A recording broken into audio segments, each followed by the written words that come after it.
मन का संशय कैसे मुक्त हो। संशय का मतलब होता है द्विधा, फंसा हुआ मन, बेचैन मन। जब अपन को बहुत डर लगता है, किसी भी चीज से बहुत डर लगता है, तब अपन को लगता है कोई ऐसा सहारा मिल जाए जो हमको इस डर से बचा ले। अगर आप अच्छे खाते पीते चल रहे हो और डॉक्टर ने बोल दिया आपको ये बीमारी हो गई, अब आपकी जिंदगी थोड़ी सी, आप सोचो कि वो थोड़ी सी जिंदगी कैसे गुजरेगी, कैसा डर होगा, कैसे जियोगे आप। तो वो जो डर है उसका उपाय क्या है।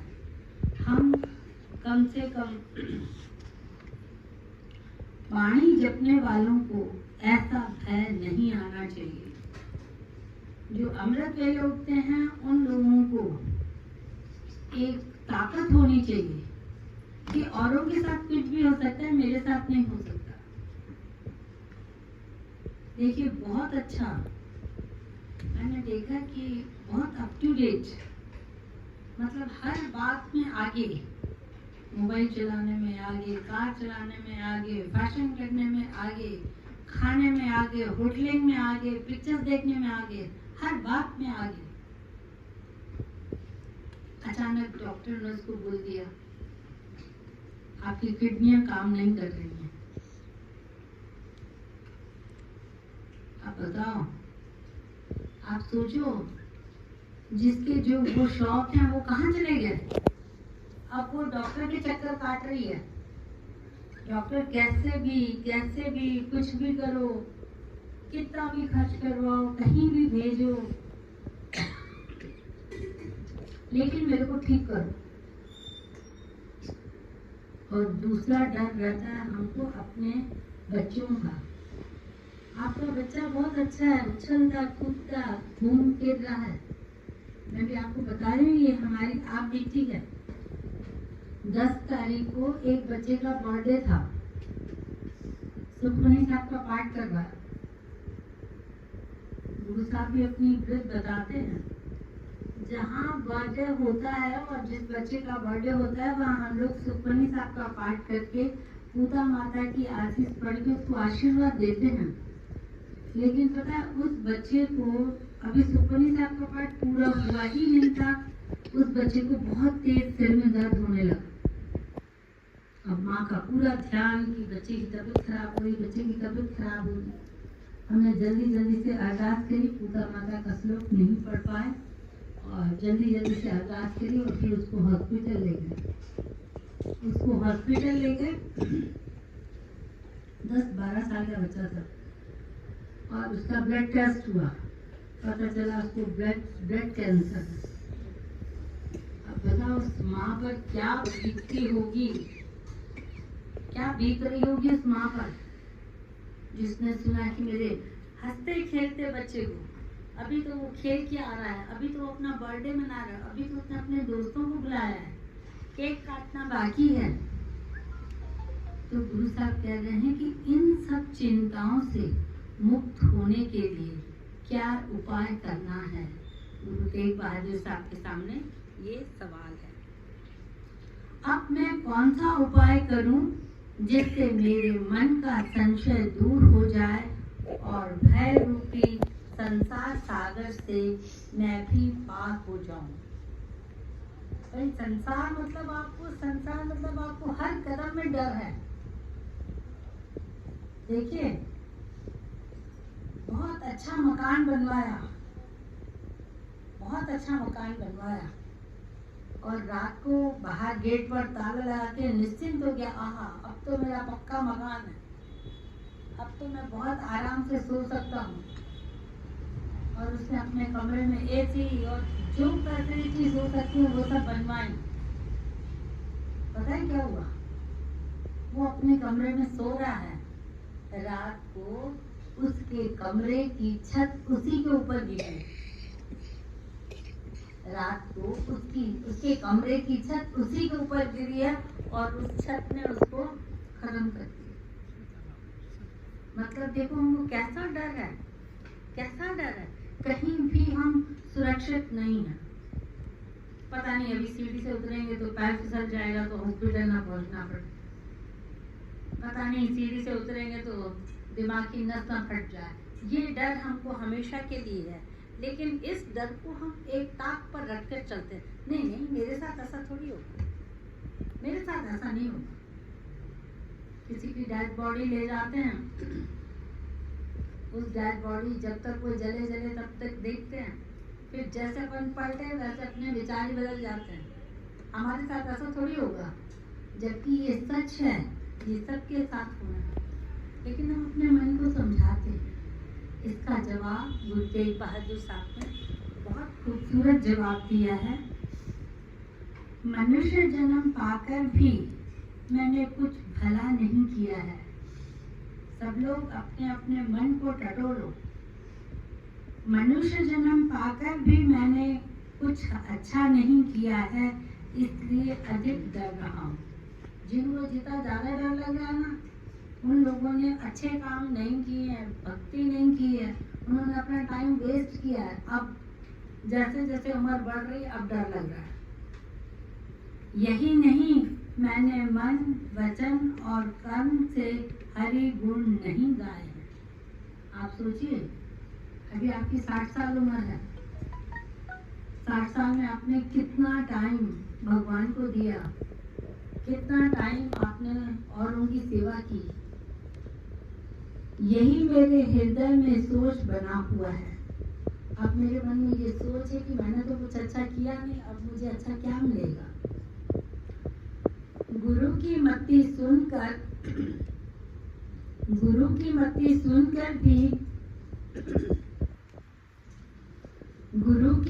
सुनकर भी मुझ में ज्ञान उत्पन्न नहीं हुआ है।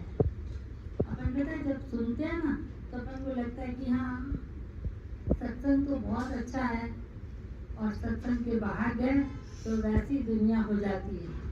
किससे लड़ाई करनी है, किसका क्या करना है, किसी से कैसे बात करनी है, सत्संग के बाहर। पशु के समान केवल पेट ही भरता रहता हूँ। जैसे जानवर क्या करता है, आपने देखा जानवर को क्या करता है? कभी चूहे को देखा है? मैं आजकल चूहों को देख रही हूँ, चूहों के पास एक ही काम होता है, पता है, सिर्फ अपना खाना ढूंढते रहते हैं और कुछ नहीं करते। हर जगह देखते हैं खाना ढूंढते।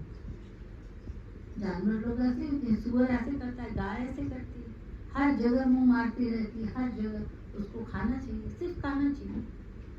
हम मनुष्य हैं तो हम थोड़े से समझदार हैं, तो हम जब खाना चाहिए तब खाना खाते हैं, जब नींद चाहिए तब नींद करते हैं, दुनिया के और काम भी करते हैं। लेकिन पशु लोग सिर्फ अपना पेट भरते हैं। मेरे गुरुदेव बाबा नानक जी कहते हैं कि हे प्रभु, आप अपने यश को पहचानो, अर्थात शरणागत की लाज रखना अपना कर्तव्य है, आपका कर्तव्य है, तभी मैं पापी इस भव सागर से तैर कर पार हो सकूंगा। भाई ये गुरु ग्रंथ साहब की विशेषता है। जैसे आपने देखा कि आप कहीं भी मंदिर ठिकाने में जाएंगे तो ये विशेषता है, वहाँ आपको कुछ ना कुछ मिलेगा, कुछ ना कुछ प्रसाद आपको जरूर मिलेगा। जहाँ पर आप मत्था टेकोगे वहाँ आपको कुछ ना कुछ प्रसाद, थोड़ा बहुत, और नहीं तो पानी, जो भी होगा वहाँ आपको प्रसाद मिलेगा। उसी तरह गुरु ग्रंथ साहब के सामने अगर अपन मत्था टेकते हैं, ये आप बात नोट कर लीजिए और हमेशा अपने आप को इस बात पर टाइट रखना, कभी इस बात को भूलना नहीं। जैसे आपने देखा वो सील रहती है ना, एक सील, उस सील को अगर आप ऐसे पढ़ोगे ना तो अक्षर उल्टे दिखाई देंगे आपको। सील को उठाकर अगर आप पढ़ना चाहोगे ना तो वो अक्षर उल्टे दिखाई देंगे आपको। लेकिन उस सील को आपने इंक में लगाकर पेपर पर ठप्पा लगा दिया तो अक्षर सीधे हो जाते हैं। वो है गुरु ग्रंथ साहब। गुरु ग्रंथ साहब के सामने अगर आपने मत्था टेक लिया तो आपकी जो किस्मत उल्टी है वो सीधी हो गई, इसमें कोई डाउट नहीं। आप किसी ने बोला ऐसे कैसे होता है? गुरु ग्रंथ साहब एक पुस्तक है और उसके सामने मत्था टेकने से हमारी किस्मत कैसे पलटती है? उसने आजमाया, इस बात को आजमाया। कैसे आजमाया कि उसने अपना हाथ दिखाया एक जोशी को। जोशी ने बोला कि भाई आगे चल के आपको बहुत कष्ट है, आपका शरीर का कष्ट, आपका धन का कष्ट है। तो बोला उपाय। तो जोशी तो पता है आपको लिस्ट दे देते हैं, ये चीज लाओ, ये चीज लाओ, ये ब्राह्मण के पास जाओ, आपको बोले ये करो, वो करो। अब उसके पास पैसे थे, अब वो उसको पता चल गया कि दीदी का ठिकाना है वहां पर। दीदी गरीबों का कुछ सुनती भी है, गुरु साहब सुनते, हम क्या सुनते। तो वो मेरे को बड़े प्यार से आगे समझाने लगी, दीदी मेरे ऊपर जितना कष्ट है, मेरा ये है, मैंने ब्राह्मण को हाथ दिखाया है तो वो बोल रहा है रत्ती सोना, रत्ती चांदी, रत्ती तांबा, ये सब ले आओ, फिर मैं तुम्हारा हवन करूंगा, फिर तुम्हारा सब ठीक हो जाएगा, ये सब होगा। मैंने यार कितने पैसे चाहिए? बोला दीदी 2000 तो दे ही दो। मैंने कहा ठीक है, मैं तुमको 2000 दे रही हूँ, लेकिन एक शर्त है, तुम ये 2000 उस ब्राह्मण को नहीं दोगी, उस ब्राह्मण को ये 2000 नहीं दोगी तुम, ये तुम 2000 अपने लिए यूज करो। बोला मैं मांग तो इसलिए रही हूँ ना, तो उस ब्राह्मण को देना है। तो मैंने कहा नहीं, मैं तुमको एक गुरु ग्रंथ साहब का श्लोक दे रही हूँ, आप वो श्लोक पढ़ो और उसमें से आपको 40 दिन के अंदर फायदा हो जाएगा। तो बोला दीदी वो तो बोल रहा है कि भाई आगे चल के तुम्हारा शरीर खराब होगा, तुम्हारे पैसे, तुम आगे चल, अभी तो कुछ नहीं होगा। मैंने कहा तुम एक काम करो, स्कूल में अगर बच्चे एडमिशन हो जाती है तो वही बच्चे, नर्सरी वाले बच्चे भी कभी 10th पास करके निकलेंगे ना, 10 साल के बाद बच्चे भी वो मैट्रिक पास करके निकलेंगे ना। तो अभी से तुम एडमिशन ले लो गुरु नानक साहब के स्कूल में, देखो तुमको कुछ नहीं होगा। अब उस ब्राह्मण ने उसको इतना अच्छा समझाया था, उसको पूरी उम्मीद थी कि ये औरत तो मेरे पास आएगी आएगी। तो फिर ब्राह्मण उसको फोन करता है, अम्मा आ क्यों नहीं रही है, अम्मा आ क्यों नहीं रही है, मेरे को बाहर जाना है, जल्दी आ, तेरा काम करके फिर मैं बाहर जाऊं। तो उसने बोला भाई मैं आपके पास अब नहीं आऊंगी। क्यों? नहीं तो बहुत कष्ट है, बहुत कष्ट हो जाएगा, आप ऐसे हो जाओगे, आप ऐसे हो जाओगे। उसने बोला कि ठीक है हो जाऊंगी तो मैं निपट लूंगी, लेकिन अभी मैं गुरु ग्रंथ साहब से एक श्लोक लाई हूँ, उसमें से मैं ठीक हो जाऊंगी, ऐसी मेरे को उम्मीद है। तो पता है ब्राह्मण ने क्या जवाब दिया? ब्राह्मण अगर गुरु ग्रंथ साहब ठीक करता है तो फिर ब्राह्मण काय के लिए बैठे? हम लोग काय के लिए बैठे हैं इतना सब ये करने के लिए? सभी लोग गुरु ग्रंथ साहब के पास जाके मत्था टेके। फिर वो दौड़ती आई, दीदी ब्राह्मण मेरे को कोस रहा है, ऐसे बोल रहा है, ऐसे बोल रहा है। मैंने कहा भैया ये तो सुनना पड़ेगा। अब उसने 4 दिन भी वो पाठ नहीं किया और उसके बेटे की सरकारी नौकरी लग गई। अभी 4 दिन भी पाठ नहीं किया, बेटे की सरकारी नौकरी लगी। अब इसका विश्वास जम गया। बोला नहीं, ब्राह्मण के पास तो कभी नहीं जाऊंगी, मैं बाणी पढ़ूं। अब वो लेडी पता है खुद तो करती है, जैसे अपन को ऐसा लगता है ना भाई मेरे को थोड़ा हल्का हल्का बुखार हो रहा है, सुस्ती हो रही है, शरीर में दर्द हो रहा है, तो आस पड़ोस की जो लेडीज हैं उनको अगर ऐसी दिक्कत होती है तो उसको जपजी साहब पढ़ के उसका जल बना के पिलाती है। वो लेडी जपजी साहब का जल, और जल से उनको फायदा होता है। मैंने कहा भाई तू वो श्लोक पढ़ना जिससे बुखार। बोला दीदी मेरे को पता ही नहीं, मैं तो जपजी साहब पढ़ के और जल बना के पिलाती हूँ, उनको बहुत खिलाती हूँ। और अब मुझे पूरा विश्वास है कि मेरे ऐसे बुरे दिन नहीं आएंगे। तो अपन लोगों को भी पता है इतना सियाना बनना है। सपोज मान लो आपकी कोई ऐसी इच्छा है जो गुरु ग्रंथ साहब के सामने मत्था टेकने के बाद भी पूरी नहीं हो रही है। हालांकि ऐसी इच्छा कोई होगी नहीं, लेकिन होती है। अभी मेरे पास एक आया, उसने बोला दीदी मेरा बच्चा पढ़ाई में बहुत वीक है। तो मैंने उसको बोला कि जलसा की 18 नंबर बोलो। तो उसने कम से कम 6 महीने पढ़ के सुनाया, जल बना के पिलाया, लेकिन उसको कुछ फायदा नहीं लग रहा था। 6 महीने के बाद उस बच्चे में जो परिवर्तन आया, तो कभी कभी ऐसा भी होता है कि इकट्ठा परिवर्तन आता है।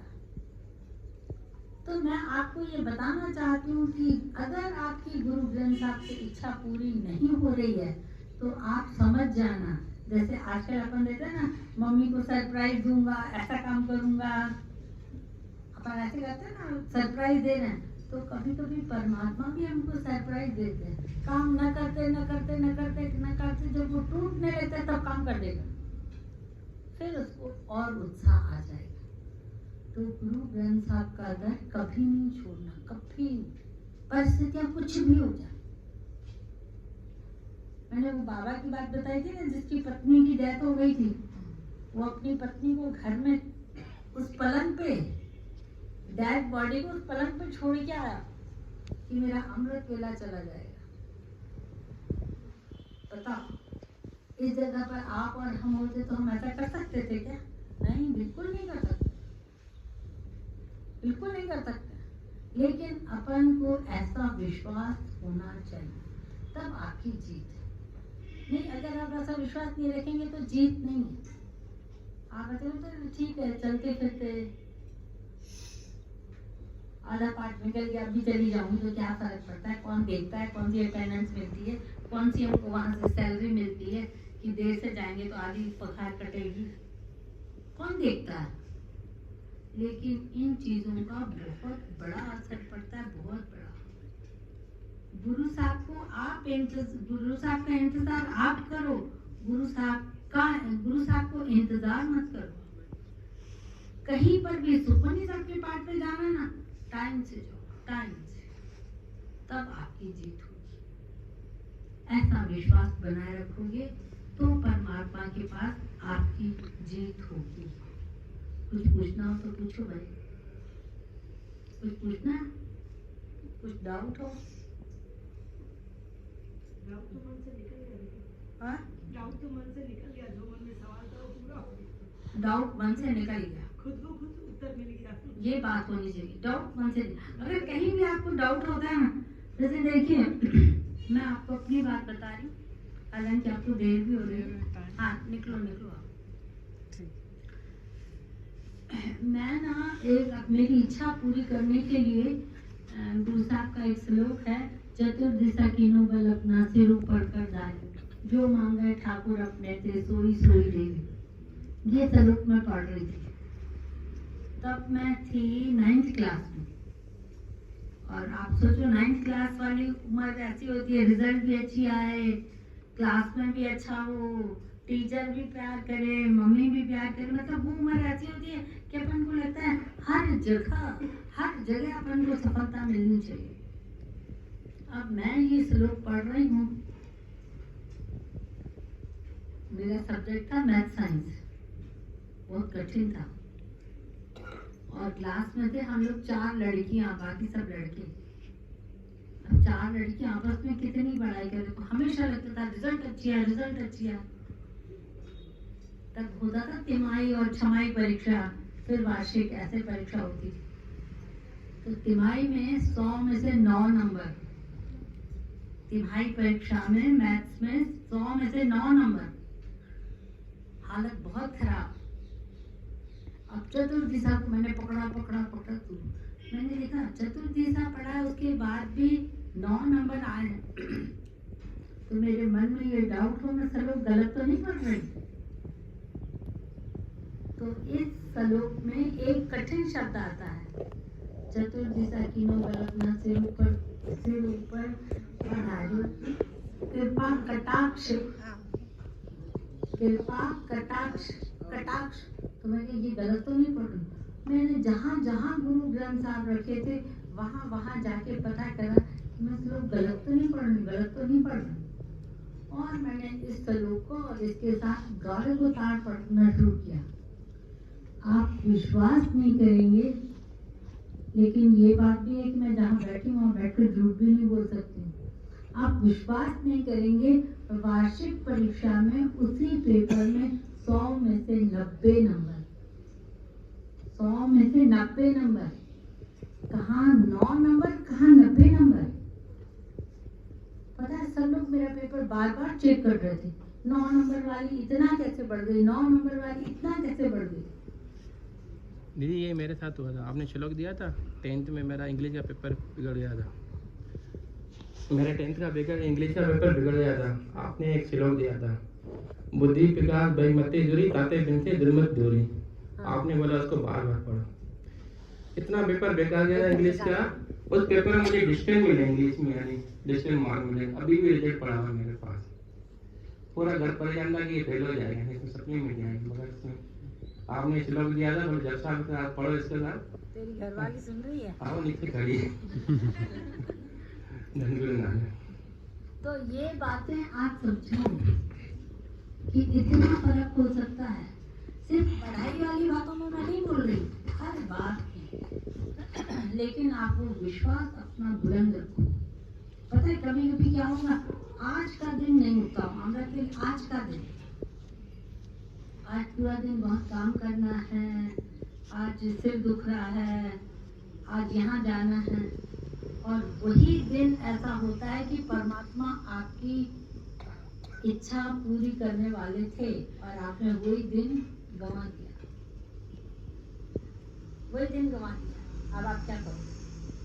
वक्त चला गया। कभी भी जिस दिन आपको मन कहे ना कि आज का दिन, उस दिन बोला आज तो स्पेशल है, आज तो मैं जाऊंगा ही जाऊंगा, आज तो मेरे अपने लिए उठना ही उठना है, पाठ करना ही करना है। और हो सके तो थोड़ा ज्यादा पाठ कर लो, तब अपनी जीत। बोल गुरु नानक देव की जय।